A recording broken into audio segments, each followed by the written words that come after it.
Coke versus Pepsi is among the biggest, most direct, most long-lasting, most competitive rivalries in business history. You would not even believe how much has been going on here. These are both companies that are probably bigger than you may realize. Fortune ranks both of them in the top 100 biggest public companies in the United States. 2 years ago, I made a video about the size of Pepsi, and then the following year, I did the same for Coca-Cola. I recommend you check them out if you want to get a fuller story behind these companies. However, in both of those videos, I intentionally avoided making direct comparisons between the two because I felt there were so many that they needed to be in their own video, and that is why I am here today. You might be surprised to hear that when measured by sales, PepsiCo is almost exactly twice as big as the Coca-Cola company. But I do need to point out that 58% of Pepsi sales come from various food brands. Most notably, they're the owners of Frito-Lay and Quaker Oats, both of which may also be bigger than you realize. Whereas Coca-Cola is laser focused on beverages, so if you do a little math, you'll see that Coca-Cola does have a bigger share of that market, which is where the entire rivalry takes place. I won't be talking about anything except beverages today. So what I want to do here is break it down by outlining 5 soda categories in which they have been competitive. I mean, most of us do view them as soda companies after all, and I want to follow that by outlining the competition in 5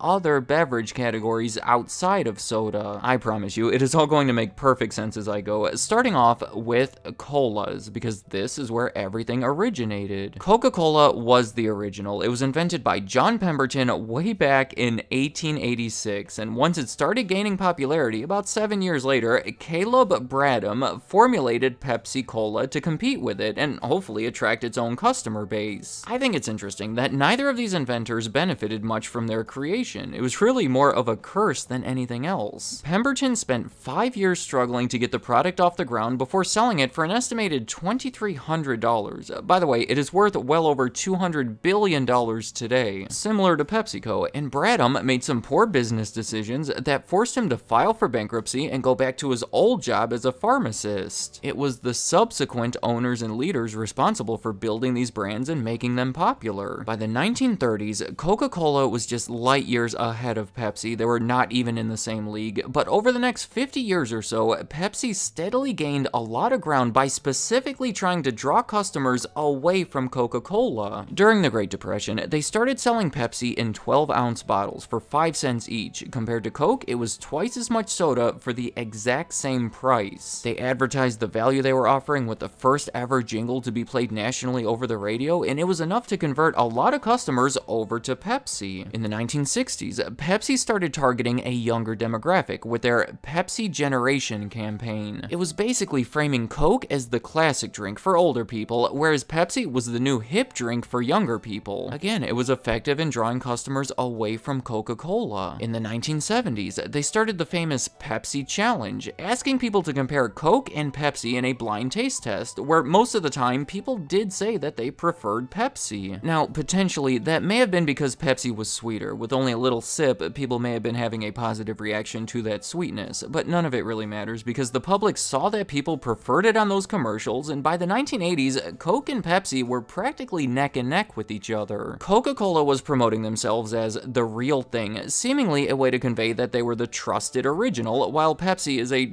phony copycat, I guess. Coca-Cola says it's the real thing, but Pepsi believes that when it comes to colas, the only real thing is taste. In what seems like kind of a panic, Coca-Cola changed their recipe to be a little sweeter and therefore more like Pepsi, and rebranded the drink as New Coke. Understandably, the public was upset with them for taking the original Coke off of the shelves, and Pepsi took advantage of that by making commercials pretty much making fun of their decision. The traditional recipe was brought back only months later as Coca-Cola Classic, and upon the return, the sales of it jumped higher than they had ever been before. Again, I have a whole video about it, but in the end, it did help Coke pull ahead of Pepsi, and to this day, Coke remains the much more popular of the two colas. So even though Pepsi has made some impressive gains on them, it's hard to deny that Coke has been the overall winner in this category. Next up on the list, I want to compare Diet Colas. And by the way, this list is going to start moving much faster at this point. In the 1960s, diet sodas were becoming the next big thing, mostly fueled by the popularity of Diet diet right from the RC Cola company. It motivated Coke and Pepsi to introduce their own diet sodas. But there was concern about diluting the brand, so instead of calling it Diet Coke, they came out with a separate soda called Tab. But only a year later, Pepsi did in fact introduce Diet Pepsi, and despite having the Pepsi brand attached to it, Tab proved to be the better selling diet soda. Then in 1982, remember back when Coca-Cola was losing overall market share and looking for different ways to shake things up, they finally introduced Diet Coke, the second product to ever have the Coke branding on it. Not surprisingly, it was a big success, one of the biggest product launches ever, and for a few years, starting in 2011, Diet Coke was actually outselling regular Pepsi, so again, Coke has been the winner in this category. The next one to compare is Lemon Lime. See, in the early 1960s, the success of 7-Up, which was from a different company, motivated both Coke and Pepsi to come out with their own lemon lime sodas. Pepsi launched one called Team with 2 E's, while Coke introduced their iconic Sprite. I don't think I have to tell you that Sprite was by far the more popular of the two, so when everything was escalating in the 1980s, Pepsi couldn't just sit back and let Sprite control the lemon lime market, so they discontinued Team and introduced Slice. The big thing that made it stand out from the others was that it was made from 10% fruit juice. It was thought to be such a revolutionary idea, just putting fruit juice inside of soft drinks, and people responded to it. Slice was starting to gain some traction. Now, this gets interesting because Coca-Cola happened to already own a popular brand of fruit juices called Minute Maid. So the following year, they came out with a line of Minute Maid branded sodas that also contained 10% fruit juice. So then people were choosing between Slice, which was a brand that didn't even exist a couple years earlier, and Minute Maid, a brand that had been well known and trusted for decades. People quickly started shifting away from Slice, and it turns out that the 10% fruit juice thing was more of a gimmick anyway. People stopped caring about it, and by the end of that decade, there were no juice in any of these sodas. Without a gimmick, Slice struggled to compete with Sprite, I guess for the rest of its existence. Pepsi replaced it with Sierra Mist in the year 2000, which also struggled against Sprite, until it was replaced by Starry in 2023. So again, Pepsi has struggled to compete against Coke in this category. Next up is Cherry. Not too much to say about it, but again, near the height of the Cola Wars in 1985, Coca-Cola introduced Cherry Coke, the third product to ever carry the Coke name. The following year, Pepsi expanded their line of Slice sodas to offer other fruit flavors, including cherry, but since the Slice brand was struggling so much, they quickly discontinued the cherry flavor when they introduced Wild Cherry Pepsi only 2 years later. That's about all I have to say about Cherry Colas. It was yet another battle between the two that, yet again, I would have to say was won by Coke. Finally, finishing off this list, it's a big one, citrus. For this, I'm talking about those highly caffeinated, high-energy, extreme drinks, much like Mountain Dew. It was a comparatively small brand when it was acquired by Pepsi in 1964 that they quickly built into a national success. Sales of it quadrupled within the first few years of owning it. Early on, their advertising was centered around these, I guess you would say, hillbilly-type characters, being originated from Tennessee, but in the 1970s, they started targeting more active, younger people, and that helped it become the fastest-growing soft drink in the country. In the 1990s, it became the most popular non-cola soft drink in the US, right as they became an early sponsor of the X Games. It had become a multi-billion-dollar brand, and you better believe that Coca-Cola wasn't going to sit back and let that happen unanswered. So, in 1997, they introduced Surge as a direct competitor. Rumor has it that internally, they were developing it under the name Mountain Dew Killer. Much like Mountain Dew, it was highly caffeinated, bright green in color, and advertised to be high energy and extreme. Coca-Cola was saying that it was their biggest launch since Diet Coke, spending $50 million to advertise it that year, including a pricey Super Bowl ad and millions of samples and coupons. I think it's funny that when it was first announced, a spokesman for Pepsi said, "Bring it on, we look forward to the competition." It shows how confident they were, and it seems to have been justified, considering Surge was mostly discontinued after 5 years, and Mountain Dew remains a massive brand. In 2005, Coca-Cola tried again with a similar product called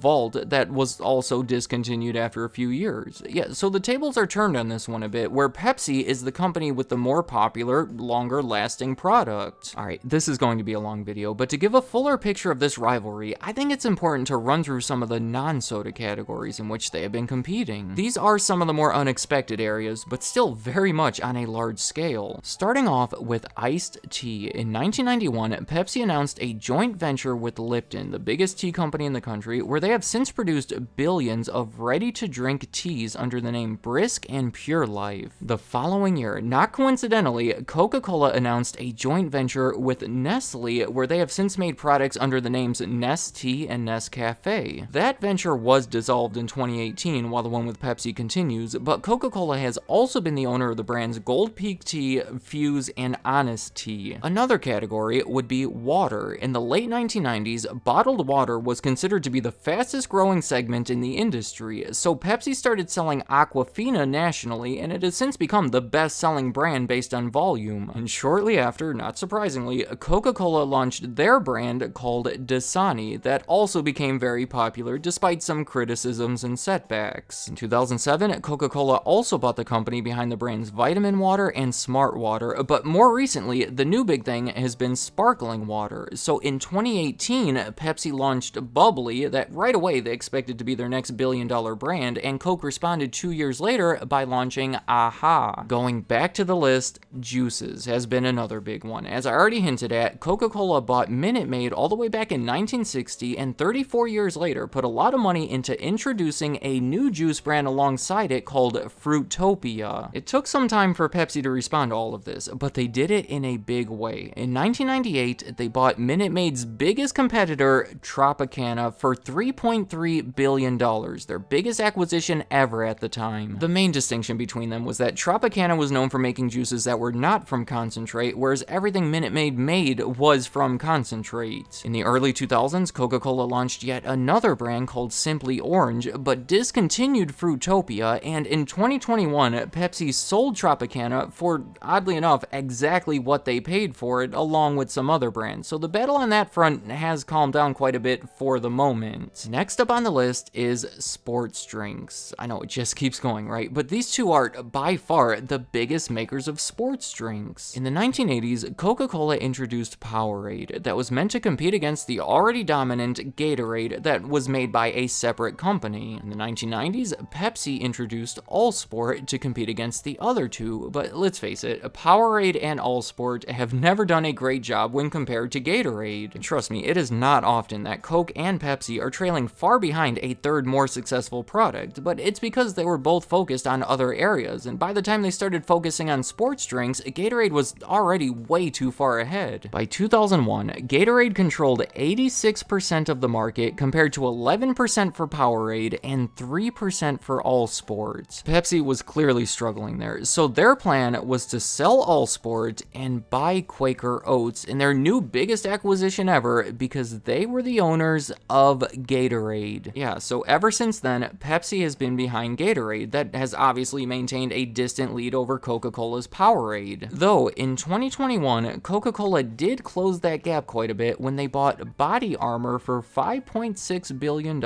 in their biggest brand acquisition ever. So even though Pepsi remains on top in that market, Coca-Cola has clearly not been giving up. The last category that I want to compare today is energy drinks. They're both the owners of multiple brands of energy drinks, but most notably, in 2015, Coca-Cola bought a minority stake in Monster, where they combined their existing energy drinks. In 2020, on the other end, Pepsi bought Rockstar for $3.85 billion. So yet again, it has been a multi-billion-dollar battle between these two. Let me know in the comments, what do you think of this extensive rivalry between Coke and Pepsi? Does it go much deeper than you thought it did? Because it has been happening in areas that aren't necessarily obvious. I mean, it's not just Coke versus Pepsi, it's Surge versus Mountain Dew, or Dasani versus Aquafina, or Gatorade versus Powerade, and so much more than that. Also, I have made quite a few videos surrounding these topics already, but I think there is still so much more that could be talked about in detail. Maybe Mountain Dew or Rockstar, I don't know. Let me know what you would be interested in hearing about, and any other thoughts you have about Coke or Pepsi or anything else in this video, leave them in the comments. I'd like to hear what you have to say.